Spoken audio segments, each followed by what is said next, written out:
والسلام عليكم ورحمة الله وبركاته. ازيكم يا شباب، عاملين ايه؟ معاكم محمد في فيديو جديد وساعة جديدة من ساعات السمارت ووتش كوبي الشبيهة لابل. معانا النهاردة موديل اتسألنا عنه كتير قوي على مدار 4 شهور فاتوا بنتسأل على الموديل اللي معانا النهارده ريفيو هيكون عن ساعة من الساعات الكوبي لابل الفئة العالية، واحدة من الساعات اللي هتبقى سعرها عالي شوية عشان بتدينا مواصفات كويسة نسبيا. هنتكلم النهارده عن الساعة W56. فخلونا نبدأ الفيديو ونشوف الدنيا فيها ايه، فيلا بينا.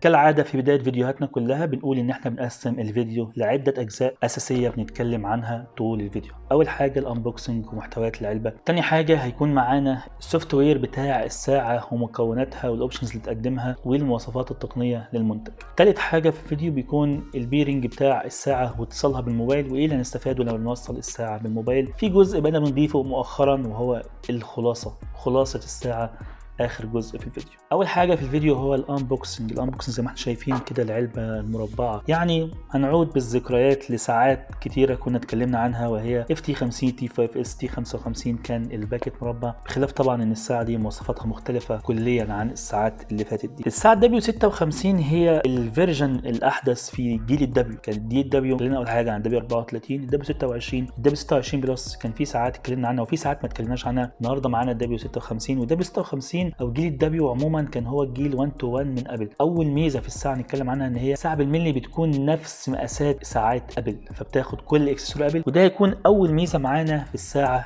W56. عندنا الساعه بالشكل اللي احنا شايفينه ده. الحاجه الوحيده المميزه في الساعه وهو اللوجو اللي بيلمع ده. فالمصنع اللي بيصنع الساعه عامل العلامه المائيه دي عشان ياكد كواليتي الساعه. لو اتفرجت على ريفيوهات اجنبيه هتشوفوا نفس العلامه دي موجوده. ده بالنسبه للساعه من بره. طبعا الساعه من جوه انا حاطها في البوكس بعد ما تمت تجربتها، فهتلاقوا الساعه شغاله. بالنسبه للبوكس من جوه، عندنا اول حاجه بنلاقي الساعه بتكون هنا. عندنا كمان الاستراب سيليكون. في عندنا البوكس الداخلي بتاع الساعه هيكون عندنا الكفر السيليكون، وهيكون اعتقد دي اول ساعه تتوفر عندنا او تتوفر في السوق المصري عموما يكون معاها كفر. فعندنا كفر السيليكون ده، طبعا دي اضافه كويسه جدا للساعه. كمان عندنا الشاحن الوايرلس. شاحن وايرلس مميز جدا وبيمسك الساعه بطريقه كويسه، وبيشحن الساعه في رينج من ساعه ونص لساعتين. اسطول المكتبه تحديدا حطينا مع الساعه استراب اضافي هديه. لما تشتري الساعه W56 اسطول المكتبه هيكون في استراب اضافي هديه. ممكن الاستراب يكون نايك زي ما احنا شايفين كده، وممكن يبقى قماش. اخر حاجه عندنا في العلبه وهي الكتالوج فيه مواصفات كامله عن المنتج باللغه الصيني وباللغه الانجليش. مهم عندنا هو الQR بتاع البرنامج، وهي بتشتغل على برنامج اسمه MM Active. برنامج برضو كنا اتكلمنا عنه في ساعات قبل كده، وهو المره دي معانا في الساعه W56. خلصنا كده الانبوكسنج، هنتكلم عن المواصفات التقنيه للساعه، فيلا بينا. ما احنا شايفين كده، فاحنا ركبنا الاستيك بتاعنا الشخصي، ركبناه للساعه. وتاني ميزه معانا في الساعه وهو هيكون اللوك ستراب او الاستراب لوك، اللي بيخلي الاستراب ما يتحركش من مكانه لما بتكون لابسين الساعه. وده اوبشن كانت الناس طالباه، مع اني كنت شايف ان هو مش هيفرق كتير مع الساعه، لكن هو اوبشن موجود. فاحنا عندنا الساعه مجرد ما نروح بنسمع صوت تكه كده. انا هحاول اسمعها لكم. زي ما احنا سمعنا كده في صوت تكه كده لما الاستراب بيتقفل. كمان الساعه بتقبل كل استرابات ابل، المعدن والقماش والسيليكون، وما فيش حاجه بتعلق معاها او بترخم معاها. عندنا الساعه بتيجي بماتيريال ده من سبائك الزنك. عندنا هنا موجود السناسر بتاعت الخاصه بالقياسات. عندنا هنا في الجنب هنا زرار السكرول، وزرار ناعم قوي وسيمبل وسموز في الاستخدام، ومش هتحس ان هو بيعلق منك او هتحس ان هو بيجري معاك. عندنا الزرار الجانبي اللي خاص بالباك او خاص بقفل الساعه، وهنا المايك زي ساعه ابل بالظبط بيبقى موجود في النص، وعندنا هنا السماعتين بتوع الساوند. ده بالنسبه للماتيريال. كمان عن المواصفات التقنيه، فاحنا عندنا الشاشه بتاعه الساعه 1.75 انش، الحجم الكبير اللي بقى معتاد دلوقتي كل الساعات الشبيهه لابل. عندنا الساعه بحجم 44 مللي. الريزولوشن بتاع الشاشه 320 ريزولوشن برضو معقول وكويس جدا في الساعه اللي معانا. تيجي ببروسيسور او الشبه، والمواصفه الاساسيه اللي بقينا بنقولها دلوقتي في الساعات بتيجي بشبه MTK 2502C. برضو الشبه المعتاده في الساعات اللي احنا بنشوفها مؤخرا. الساعه بتيجي برام 256 وسرعه 256 ميجا بايت. بطاريه الساعه 320 ملي امبير، وضع استعداد من يومين ل4 ايام. استخدام البسيط يوم كويس جدا ليوم ونص. الساعه بتشحن وايرلس زي ما احنا شفنا، الشحن بتاعها وايرلس، مجرد ما بتتحط كده بتشحن. وبالمناسبه لو انت حاطط الكفر اللي جاي معاها وشحنتها برضه هتشحن، مفيش مشكله. اخر حاجه عندنا وهي ان الساعه بلوتوث فيرجن 4.0. زي ما احنا شايفين اهو الاستراب بيكون متين وممسك في الساعه وما يتحركش ابدا طول ما انت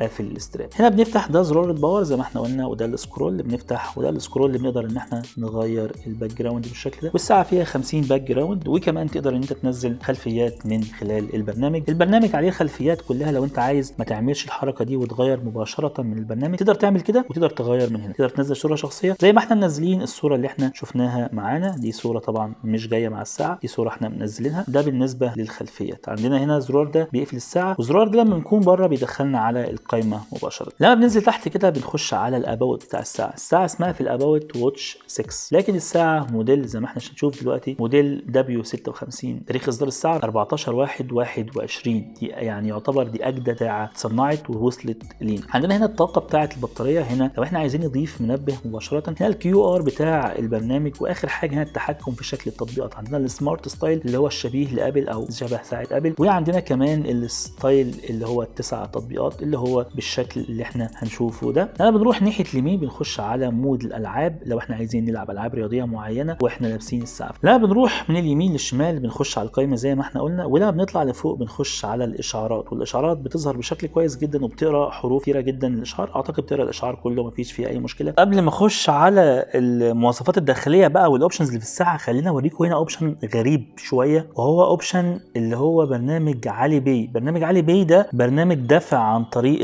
الموبايل، اللي هو تعمل ايدك كده على او على المكنه التحصيل تقوم رايحه جايه سحب الفلوس. الساعه هنا بتتربط ببرنامج علي باي. طبعا برنامج علي باي مدعوم بس باللغه الصيني، مش متوفر منه لغه انجلش، لكن ميزه قويه جدا في الساعه ان هي بتعمل تزامن مع برنامج علي باي عشان تقدر انت تعمل بيها دفع. فاعتقد في المستقبل نقدر ان احنا من خلال الساعه نعمل اوبشن الدفع بالساعه عن طريق ربط الساعه بالبرنامج. فاوبشن كويس جدا لقيته، وانا يعني ضغطتين هنا كده هو بتقدر تربطها مع على وتعمل اهو موافق، وبعد كده بتسكان QR من البرنامج وبين الساعه، فبتقدر انت تستخدم الساعه في الدفع عن طريق الساعه. اوبشن حلو جدا، كنت ناس سالتني عليه في ساعات كتيره، واول مره الاقيه متوفر في ساعه من الساعات الكوبي. ساعه لما نروح ناحيه اليمين كده نخش على القائمه السمارت. القائمه السمارت لما بنيجي نحركها بنلاقي فيها لاج بسيط قوي قوي قوي، مش هناخد بالنا غير لما بنجرب ساعات كويسه في التاتش. يعني مثلا لو هنقارنها في التاتش تحديدا بالاتش دبليو 22 هيبقى الاتش دبليو 22 افضل في التاتش. زي ما احنا شايفين اهو الشاشه يعتبر كامله. عندنا كده لما بنخش ناحيه نكون جوه الواجهه ونخش بالسكرول اللي جوه كده بنفتح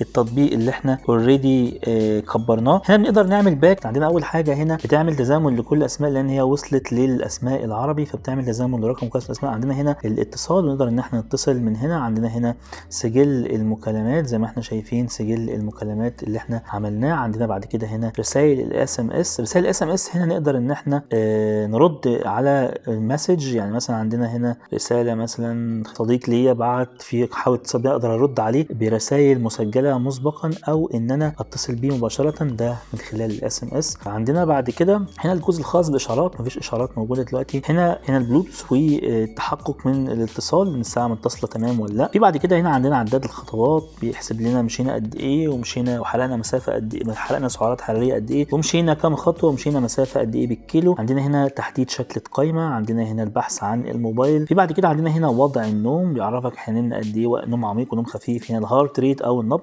خلونا نعمل تيست ما بين الهارت ريت والاكسوميتر ونشوف القياس هيبقى عامل ازاي. تمام كده اهو حاطين الجهاز في ايدنا والساعه بتقيس والجهاز اهو بيقيس، وهنشوف دلوقتي القياس هيبقى عامل ازاي مع الساعه. تمام القياس دلوقتي واقف على 81 ولسه، والجهاز عندنا اهوت والجهاز 80. قيس مره تانية.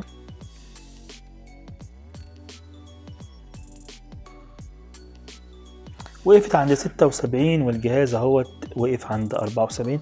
اعتقد ان القياسات الى حد ما قريبه، ما فيش فيها مشاكل بالنسبه لقياس نبض القلب. في بعد كده لما بعد القياس عندنا هنا الالعاب الرياضيه اللي شفناها بره. عندنا هنا التقارير الالعاب الرياضيه اللي لعبناها. في بعد كده عندنا هنا قياس درجه الحراره. مش عارف القياس درجه الحراره شغاله كويس ولا لا، ما عنديش حاجه اقارن بيها، لكن الساعه بتقيس درجه الحراره، واعتقد في المعدل الطبيعي بتدي قياسات معقوله، ما بتديش قياسات فيك. فهنشوف دلوقتي القياس عامل ازاي. قياس اهو 36. في بعد كده عندنا هنا الضغط والضغط انا قلت كذا مره ان هو لا يعتمد عليه في القياسات الديجيتال اطلاقا. عندنا هنا المنبه نقدر نضيف اوقات معينه، في هنا الكالندر والنهارده يوم الاحد التاريخ، وهنا نخش نشوف التواريخ بقيه اليوم ايام عامله ازاي. في عندنا هنا التحكم في الميوزك، نقدر ان احنا نعلي ونوطي نجيب الميوزك اللي قبل كده والميوزك اللي بعد كده ونوقف ونشغل. بعد كده عندنا هنا التحكم في الكاميرا بيشتغل كويس جدا وبيفتح الكاميرا حتى لو البرنامج مش شغال. عندنا بعد كده هنا الستوب ووتش، بعد كده عندنا هنا الحاسبه نقدر نعمل عمليات حسابيه. في بعد كده عندنا هنا الموشن وده نقدر ان احنا نخلي الساعه تنور لما بنعمل كده، يعني اهو زي ما احنا شفنا الساعه كده ضلمت نعمل كده الساعه تنور، والساعه سريعه جدا في سنسور الويك اب. عندنا هنا التحكم في اللغه بتاعه الساعه، عندنا هنا الضبط فيه اعدادات البلوتوث والوقت والاشعارات نوقفها ونشغلها. عندنا هنا الصوت بتاع الاشعارات وصوت الرنات وصوت مستوى، هنا بعد كده هنا مستوى الصوت والتحكم في كل حاجه سواء الاغاني او الرنين او الاشعارات. في بعد كده عندنا التحكم في الريزوليوشن بتاع الشاشه في 5 مستويات، وفي مهله اضاءه الشاشه من 5 ثواني ل 60 ثانيه. بعد الشاشه عندنا اعاده ضبط الساعه، وهنا الاباوت بتاع الساعه اللي احنا شفناه بره. بعد السيتنج عندنا هنا الاكسجين في الدم وقياس نسبه الاكسجين في الدم، وما دام السنسور شغال كويس في حاجه فهيبقى في الاكسجين كويس نسبيا. بعد كده عندنا هنا التذكير بالجلوس وكل قد ايه الساعه تفكرك بالجلوس كده. ده كل المواصفات الخاصه بالساعه والاوبشنز اللي جوه الساعه. نربطها بالبرنامج ونشوف الساعه تقدم لنا ايه، فيلا بينا. طيب احنا دلوقتي عايزين نوصل الساعه بالموبايل. اول حاجه لو عندنا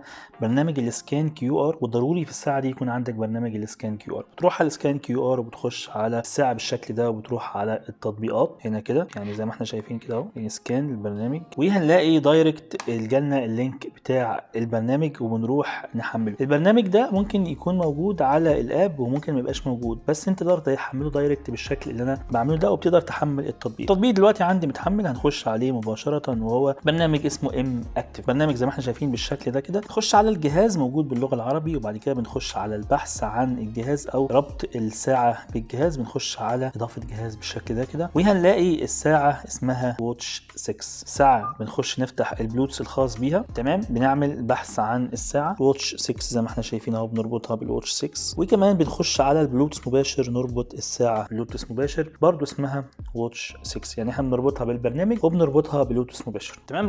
زي ما احنا شايفين كده الساعه ربطت كمان بالموبايل بطريقه كويسه قوي. الكونكشن بتاع الساعه والموبايل بصراحه شغال تمام، يعني الساعه مش بتفصل في الكونكشن، زي ما احنا شايفين الكونكشن تمام واصل تمام. الحاجات اللي بناخدها لما نوصل البرنامج بقى، بس بناخد البحث عن الساعه من خلال البرنامج زي ما احنا شايفين كده. عندنا كمان هنا الرسائل او الاشعارات، والاشعارات بتيجي من كل البرامج، مفيش اي مشكله في الموضوع ده. اي برنامج عندك بيجي لك اشعار منه تقدر تفتح الاشاره. بعد كده هنا عندنا اوبشن المهم اللي بيميز الساعه عن غيرها، هو اوبشن تغيير الخلفيات. كل الخلفيات اللي موجوده في البرنامج هي الخلفيات اللي اوريدي متحمله على الساعه. طب ايه الجديد؟ الجديد ان احنا نقدر نحمل اي صوره زي ما احنا عايزين. لما بنحمل الصوره بنختار اي صوره من الاستوديو او من الجاليري عندك، تقدر تحمل اي صوره، وبتتحمل فرنج من دقيقه لدقيقتين. لو عايزين نحمل مثلا الخلفيه دي بالشكل ده بنختار الصوره، بعد كده بنزوم على الصوره بالظبط عايزينها فين وشكلها عامل ازاي، تمام. زومنا على الصوره، بنختار الصوره، بعد كده بنبدا مزامنه الصوره، تمام. زي ما احنا شايفين اهي الصوره عملت تزامن، والصوره زي ما احنا شايفينها بتتنقل بشكل كويس، وزي ما احنا شايفين اهوت الحواف القليله قوي بالنسبه لساعات كتيره جدا كده. بالنسبه للاتصال عن طريق الكونكشن، بالنسبه للاتصال عن طريق الموبايل بنقدر ان احنا نتكلم او نرد على المكالمات، نتحكم في الميوزك، نقدر ان احنا نبحث عن الموبايل، تمام. نقدر كمان ان احنا نتحكم في الكاميرا، تلاقي الكاميرا فتحت مباشره، ونقدر ان احنا ناخد لقطه زي ما احنا شايفين اهو، خدت لقطه. كمان عن طريق الكونكشن نقدر نتحكم في الميوزك بتاعه الساعه، نقدر نعلي ونوطي وهكذا. نقدر ان احنا نشوف الاس ام اس، نقدر ان احنا هنشوف الاس ام اس دلوقتي. نقدر ان احنا كمان نشوف سجل المكالمات، نقدر ان احنا نتكلم ونرد من الساعه. ده بالنسبه للكونكشن. الساعه الجديده في الساعات الكوبي الابل الفئه العاليه، الساعه الدبليو 56 سمارت ووتش، الساعه اللي توفرت مؤخرا في طور المكتبه، واعتقد هتتملى السوق الايام الجايه. الساعه عندنا بتيجي باوبشنز كويسه وبتيجي برضو ببعض المشاكل. خلينا نقول الاوبشنز الكويسه. الساعه اول حاجه معاها اكسسوري كويسه جدا، معاها سترابين، ستراب قماش وستراب سيليكون. كمان الساعه بتيجي بكفر، والكفر ده اوبشن حلو جدا الناس بتدور عليه، ساعات بتلاقيه وساعات ما بتلاقيهوش، فالساعه اوريدي جايه بالكفر. الساعه بتدعم اللغه العربيه، الساعه قياستها مظبوطه في نبض القلب، الساعه كمان 1 تو 1 من ساعه ابل، يعني هي بتاخد كل اكسسوار ابل، وفيها كلها، وبتقبل كل استرابات ابل، وبتقبل السكرينات، وبتقبل الكفرات. دي ميزه كويسه جدا. الساعه الظهر فيها لوك ستراب اللي بيخلي الستراب ما يتحركش لما تكون انت قافل الاستراب. عندنا كمان الساعه بتقدر ان انت ترد منها على المكالمات، والساعه بتدعم اللغه العربيه، السكرول شغال وزرار الجد تحت شغال، الساعه بتتشحن وايرلس. الساعه فيها كل المزايا، بتقرا الاشارات بشكل كويس، وبتقرا الاشارات بكلمات كتيره، وبتقرا الاشارات منفصله. لو جالك 10 مسجات واتساب هتقرا لك ال10 مسجات كل واحده لوحدها، وتقدر انت تخش تعرف جالك من فلان، وجالك من احمد، وجالك من محمد، وجالك من سيد، وكل واحد تقرا اشعاره لوحده. الساعه جميله وممتازه جدا. لكن نيجي للعيوب والديفوهات في الساعه. الساعه بالنسبه لي عيوبها ان هي لا تظهر اسم المتصل، وانا لحد دلوقتي مش عارف الدروب ده ليه وسببه ايه. ليه الساعات مش بتقرا اسم المتصل؟ تحديدا الساعات الشبيه الابل، تحديدا الساعات اللي بتعمل سينك للاسماء، ليه مش بتقرا اسم المتصل؟ انا بحاول ادور على الدروب اللي في النقطه دي. كده انا خلصت كلامي على الساعه W56. اتمنى ما اكونش طولت عليكم، وللاسف الفيديو غصب عني لازم اطول فيه. اتمنى اكون وضحت كل حاجه خاصه بالساعه. لو في اي استفسار عندك ممكن تكتبه في الكومنت، او تبعت لنا واتساب على رقم القناه، او تبعت لنا على رسائل الصفحه. لو عايز تشتري الساعه متوفره في ستور المكتبه، عن اول ستور اعتقد وفرناه. سعر الساعه حاليا 1300 جنيه. ممكن السعر ينزل او السعر يقل حسب السوق ومتطلبات السوق والكميه اللي المورد بيدخلها، وفي الوقت ده ممكن السعر يقل شويه. وطبعا لو عدى وقت كبير على الفيديو تعرف ان ممكن اكيد السعر قل. في النهايه ما تنساش تعمل سبسكرايب للقناه، ولو الفيديو عجبك تدينا اللايك الجميل. هيكون في الديسكريبشن او هيظهر دلوقتي عندك في الاي الفيديو اللي كان فيه شروط السحب على ال 10000. لو انت بتتفرج علينا بعد ما عدينا ال 10000 هيكون في شروط السحب على 20000. اتفرج على الفيديو، اعمل الشروط الخاصه بالسحب، ادعمنا بلايك وسبسكرايب. وفي النهايه كان معاكم محمد، في امان الله، والسلام عليكم ورحمه الله وبركاته.